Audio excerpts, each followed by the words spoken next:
In the bustling heart of Cebu City, where jeepneys honk and vendors shout under the sweltering sun, a little girl named Mara sat quietly at the corner of Colon Street. Her clothes were worn, her slippers torn, and her eyes, large, brown, and filled with stories, carried the kind of sadness that words can't capture. At just 13, Mara had already experienced more loss than most do in a lifetime. Her parents, both factory workers, had been her world, until one fateful night when a storm hit the city. The floodwaters rose faster than anyone expected, sweeping away everything they owned. Her father never returned from trying to rescue her mother, and Mara, left clutching her mother's scarf, was found days later by a local church volunteer. That scarf became her most treasured possession, the last fragment of a family that once was. But even amid heartbreak, she found solace in the one thing her mother had left her, a voice as pure as the church bells that rang every Sunday morning. Singing became her escape, her prayer, and her way of speaking to the heavens that had taken her parents too soon.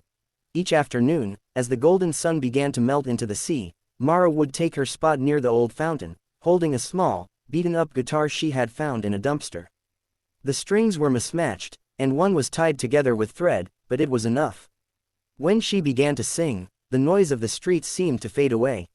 Vendors stopped shouting, passers-by slowed their steps, and children fell silent, mesmerized by the voice that carried both sorrow and strength. Her song wasn't one people knew, it was one she wrote herself. A song for her parents. Her lyrics spoke of longing, of empty chairs at dinner, of lullabies that no longer filled the night air. It was as if her voice reached through time, calling out to her mother and father somewhere beyond the clouds.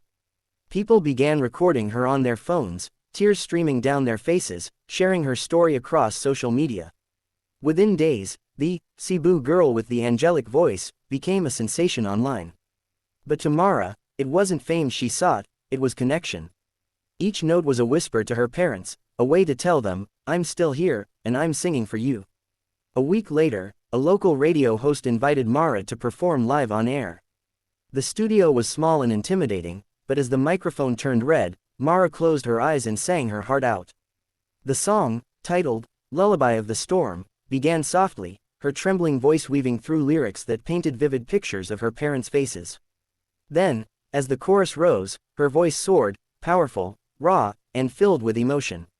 The host was speechless. The sound engineer, usually stoic, wiped his eyes. When the performance aired, it spread like wildfire across the Philippines and beyond. People in America, Japan, and the Middle East shared the clip, writing messages of love, saying her song reminded them of their own lost loved ones. TV stations reached out, celebrities offered to sponsor her education, and charities flooded her with letters of support. Yet, despite the newfound fame, Mara remained humble. She didn't crave applause, she just wanted her parents to hear her from wherever they were. That night, she stood by the ocean, whispering to the waves, "Mama, Papa, did you hear me?" With the help of local supporters, Mara was enrolled in a performing arts school. It was her first time holding a real microphone, her first time standing on a stage that wasn't made of cracked cement. But beneath the lights, she carried her old guitar, its scratches a reminder of where she came from. Her teachers were stunned by her natural ability to feel every lyric as if she had lived it. And she had. Each practice session was a healing ritual, each performance, a way of rebuilding the pieces of her broken childhood. Over time, she began writing more songs, not just about loss, but about hope, gratitude, and resilience. Her favorite line, one she repeated in every melody, was simple yet powerful: "Even after the storm, the sun still shines for those who sing." That became her motto. Mara's story began to inspire thousands of children in shelters and orphanages who had given up on dreaming. She visited them, performing for them, telling them that even pain could become music if you let your heart speak.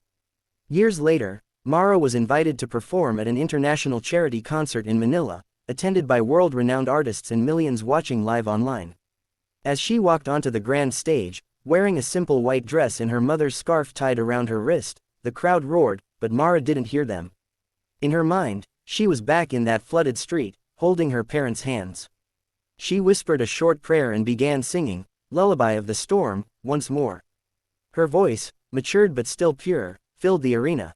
Images of her parents flashed on the big screen behind her, and for the first time, she smiled while singing about them. Midway through the performance, the audience rose to their feet. Some cried, some prayed, the cameras zoomed in on her face, capturing every tear that fell as she sang the final line, "You may be gone, but your love still sings in me." In that moment, the lights seemed to glow brighter, as if heaven itself was listening. Mara felt a warm breeze on her cheek and whispered, "I know you're here." Mara's story didn't end that night, it was only the beginning. Her song became an anthem for anyone who had lost someone dear. She used the money she earned to open a small foundation in Cebu for children who had lost their parents, calling it the Lullaby Home. There, she taught music, writing, and hope. Every Sunday, the children would gather to sing together, their voices echoing through the same streets that once heard Mara's cries of sorrow. Only now, those cries had turned into melodies of healing. Mara never forgot where she came from, and she never let fame change her soul. Years later, as she looked out at the city skyline, she realized that the little girl who once sang on the streets had built a chorus of hope. Her parents' memory lived on in every song, every child's smile, and every heart she touched. And somewhere far beyond the clouds, her mother and father surely smiled back, proud of the daughter who turned her pain into a symphony that the world would never forget.